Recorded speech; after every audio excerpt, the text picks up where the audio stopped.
hoje. Inclusive, chegam notícias que o Hamas acaba de bombardear Tel Aviv, nesse exato momento, né? Daqui a pouco daremos mais informações. Mas o artigo que eu me referi ontem, antes do seu comentário, só para o seu conhecimento, é do Guga Chakra, e o título do artigo é o seguinte: as sinagogas de Beirute... as sinagogas de Beirute e Damasco. Ele diz o seguinte: ficou mais seguro para um judeu viver em Berlim, olha só, um judeu viver em Berlim, onde houve o Holocausto, do que em Alepo e Bagdá, que eram muito mais tolerantes no passado. E o artigo é longo, mas eu trago um trecho do artigo. A noção de conflito entre árabes, que são muçulmanos e cristãos, e judeus, incluindo os árabes entre os judeus também, está incorreta. Trata-se de um fenômeno recente, iniciado com os mandatos francês e britânico, no pós-Primeira Guerra. Nos anos que se seguiram à independência de Israel, em 1948, passou a se intensificar um sentimento antijudaico que não se refletiu na expulsão ou saída de muitos judeus do Egito, Iraque e Síria. Ele defende nesse longo artigo, Cláudio, depois eu vou te passar também para o seu conhecimento, que a gente acha que é um negócio milenar, centenário, então, e ele tem origens, incluindo aí Síria, Líbano, tal, origens da família do Guga Chakra. Eu fiquei bastante surpreso com essa informação, viu, Cláudio? Se você levar em consideração, Beto, esse conflito recente, né, que nós estamos vivendo, e recente, eu digo, entre século XX e início agora do século XXI, sim. Mas a gente tem que levar em consideração também a questão que fomenta essas disputas, né? A questão que é o cerne de tudo isso, que é a questão religiosa, que é milenar, né? Então nós temos aí as incursões no Império Otomano, né? Depois a Turquia, né? Dos cristãos que queriam catequizar os orientais, né? Nós temos as incursões são incursões bastante violentas, então, como a questão das cruzadas católicas, por exemplo, né? Que iam para o Oriente Médio para tentar catequizar os muçulmanos, né? Que na realidade já existiam. E nós também temos que levar em consideração, por exemplo, a colonização de uma maneira geral, inclusive na América, né? Quando o Brasil foi descoberto, a primeira coisa que os portugueses tentaram fazer, né, conseguiram mais ou menos pela metade, ou talvez até menos, que foi a catequização dos povos originários, dos indígenas, né? Então, a questão que nós enfrentamos, que se enfrenta hoje, eu vejo mais como uma questão cultural também, né? A cultura muçulmana, a cultura islâmica e a cultura cristã. Então, não vejo muito essa questão de disputa ideológica nesses conflitos, porque refletem muito essa violência que o Ocidente sempre tentou fazer com o Oriente, né? A influência ocidental na influência oriental, mais especificamente na região do Oriente Médio, né? Então, se você levar em consideração que nós temos essa disputa, nós dificilmente teremos uma solução, né? E lembrando também que Israel, o Estado de Israel é de 1948 e o Hamas é de 1978, né? De fato uma consequência da existência do Estado de Israel, né? Ele deveria, quando a ONU criou o Estado de Israel e colocou ele num território palestino, começou de fato essa briga, né? E se Israel invadir de fato Gaza por terra, né? Já começou incursões esporádicas, né? Nós teremos aí provavelmente um novo holocausto, né? Um holocausto palestino, né? Porque os judeus não aprenderam com o que eles sofreram, né? Eles tentam impingir nesses povos o mesmo sofrimento que eles passaram, embora eles tenham hoje um Estado oficial, e os palestinos ainda não têm o seu Estado. Mas a questão principal que eu entendo é a questão cultural, a questão de nós ocidentais tentarmos invadir a cultura que existe do outro lado do planeta Terra. Eu acho que é muito perigoso isso, né? A gente sempre assistiu o filme de cowboys e índios, né? Sempre colocando os indígenas americanos como os bandidos, sempre colocando os japoneses como bandidos nos filmes de combate, né? As referências que Hollywood fazia nesse período, né? E a gente se acostumou com essa visão apenas ocidental, né? Qual é a diferença do terrorismo do Hamas e do terrorismo de Israel com o povo palestino? Olha, eu não vejo diferença, Beto. Por quê? Porque a faixa de Gaza ela tem uma invasão, a Cisjordânia também tem uma invasão de assentamentos israelenses, e eles estão cada vez mais ocupando esses espaços que não pertencem a eles, né? Então, tudo passa, mais uma vez, e isso vai ser muito difícil acontecer, infelizmente, porque do outro lado também tem aqueles que são intransigentes, né? Tudo passa pela criação de um Estado palestino. Mas, infelizmente, nós temos esses braços armados dessas correntes políticas, né? Do Hamas, da Jihad Islâmica, do Hezbollah. Nós temos os braços armados dessas instituições que são políticas, né?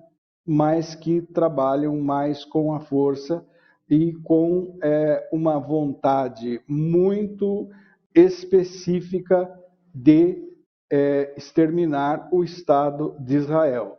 Então, não é por aí.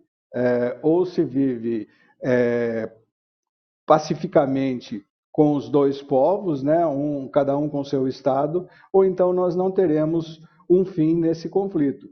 Eu fico mais com a segunda opção.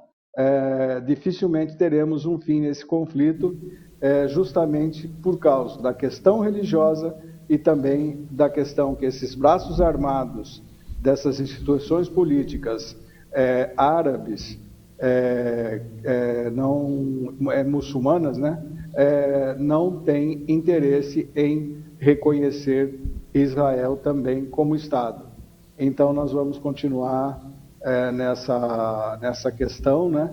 Nós vamos continuar nesse conflito, que é um conflito que vem realmente desde a questão da criação do Estado de Israel, né? Em terras palestinas, mas que a questão cultural é mais antiga e é milenar, justamente por essa incursão, né? Por essas incursões que nós sempre tivemos, que o Ocidente sempre tentou fazer em terras orientais, né? É tudo uma questão de domínio, uma questão de demonstração de força e também de imposição religiosa, né? Isso daí, quando acontece, nós dificilmente teremos uma paz duradoura nessa região, Beto. Vai ser muito difícil. Eu, particularmente, não acredito, desacreditei a partir de 95, quando eu já comentei aqui, quando Isaac Rabin e quando Yasser Arafat ganharam o Prêmio Nobel da Paz junto com Shimon Peres, né? 2 judeus e um palestino, durante o governo do Bill Clinton, né? Pelas tratativas, mas que resultou na morte do Isaac Rabin e no retorno aos conflitos. Então, de ambos os lados, nenhum quer a existência do outro. Quando nenhum quer essa existência, nós temos um problema muito sério para resolver. E olha, Eu não acredito que será resolvido, não, Beto. O Cláudio, em cima disso que você acabou de falar, eu tenho uma observação importante, né? O grande problema da humanidade, respeitadas as devidas proporções, está no radicalismo, né? O radicalismo normalmente impede o diálogo, né? O avanço do diálogo, né? Hoje nós vivemos uma situação de polarização em vários países do mundo, como eu disse, respeitadas as devidas proporções, mas você não aceita porque você não aceita, você não argumenta por que você não aceita. Você não aceita porque você não aceita. E eu tenho acompanhado, né, como muita gente, de perto essa guerra, por canais de comunicação diferentes. Um deles, inclusive, que acho que dedica, eu estou falando especificamente da Jovem Pan, acho que tem dedicado 80%, 70%, 80%, antes era quase 100% do seu noticiário a esse conflito. E eles trazem muitos depoimentos, muitas entrevistas com brasileiros que vivem em Israel e muitos, muitos fatos em comum.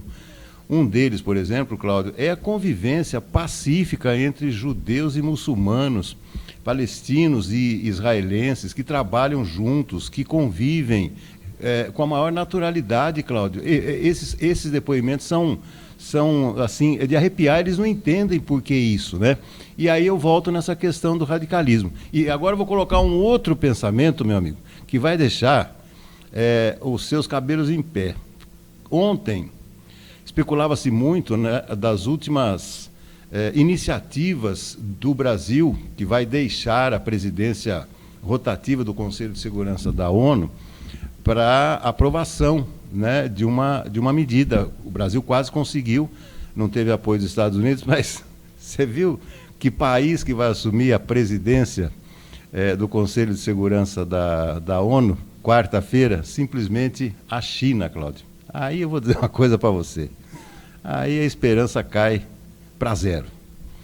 A China é membro permanente do Conselho de Segurança da ONU, né? Temos que lembrar também que a proposta brasileira foi a que mais aceitação teve, né? Mas teve o veto americano, justamente, que é quem tem poder de veto, né? Um conselho que você tem 15 países, 5 membros efetivos, e que desses 5, se um apenas discordar, cai tudo por terra, então não existe de fato uma organização entre países, né?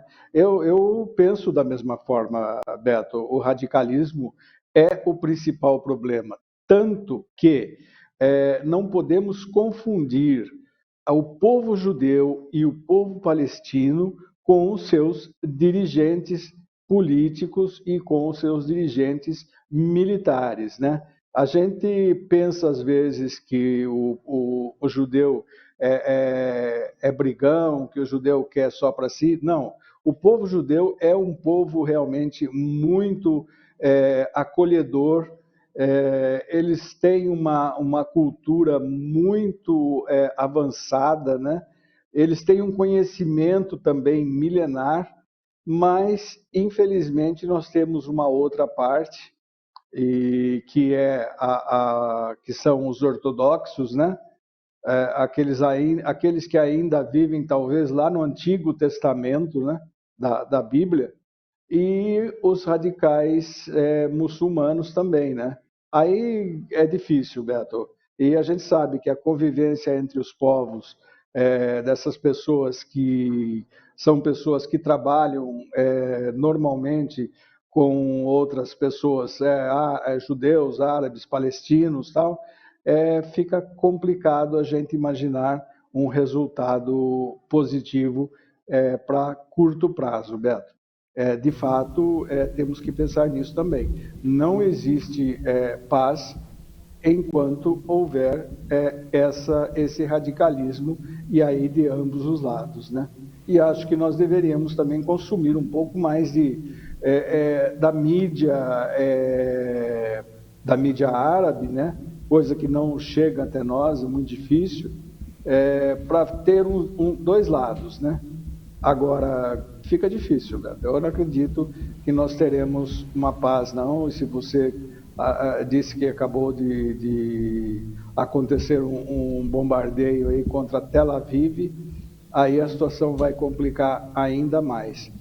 Nós teremos uma situação, acredito que até mais complexa nessa região conflituosa do que a questão da guerra entre Ucrânia e Rússia, que, não sei se você percebeu, está em segundo plano, né? Para desespero do Zelensky, né? Para desespero do Zelensky. Então, Beto, ontem eu vi uma matéria interessante no New York Times sobre a questão armamentista. Essas guerras estão movimentando para a indústria bélica 11 trilhões de dólares. 45% desse movimento só para os Estados Unidos. Você acha que os Estados Unidos está interessado no cessar-fogo ou está interessado na paz?